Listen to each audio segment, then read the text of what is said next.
We had a question about targeting advertising, and it was basically about, is it gaining traction in the marketplace? So. Yeah, I had a speech this morning about targeting. When you look at, there was a study done talking to operators, advertisers, and brands and agencies.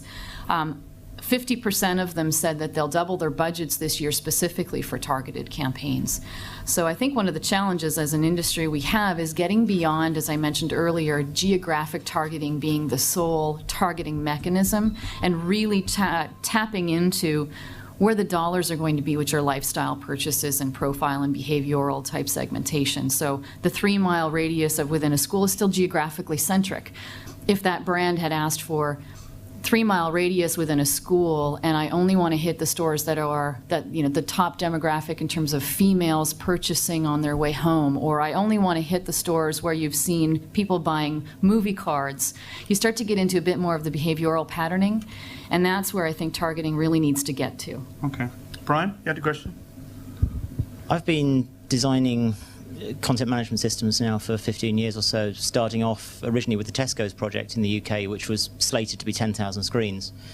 And the biggest issue we found with that was one that you're going to hit by the sound of it very soon, that your first guy comes in and buys within 3 miles of a school.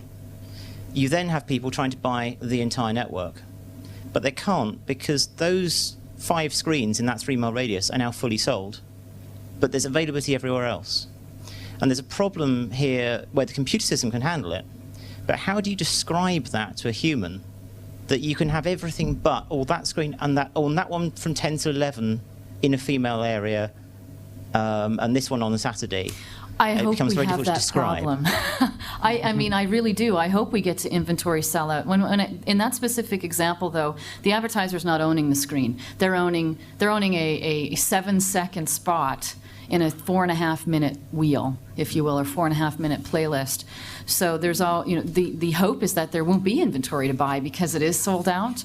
But in that instance, so some of the software technology that we deploy is a rules-based scheduling mechanism. And with that rules-based scheduling mechanism, you're never actually, for example, that ad, if it was an Intel ad as an example, that Intel ad may randomly play in different spots of the playlist across the different loops of the day. It's not always going to play in slot 3. And so the inventory is managed in a different way when you do it from an insertion rules-based scheduling standpoint.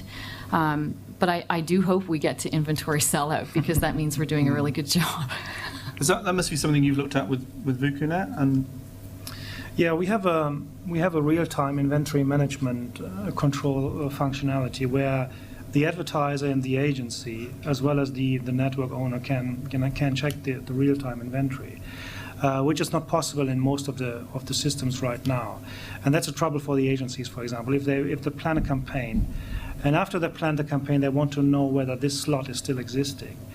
As of today, they can't do that. They have to go back to the network operator, and the network operator has to check their inventory, which takes time.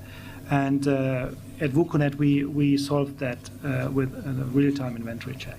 Okay.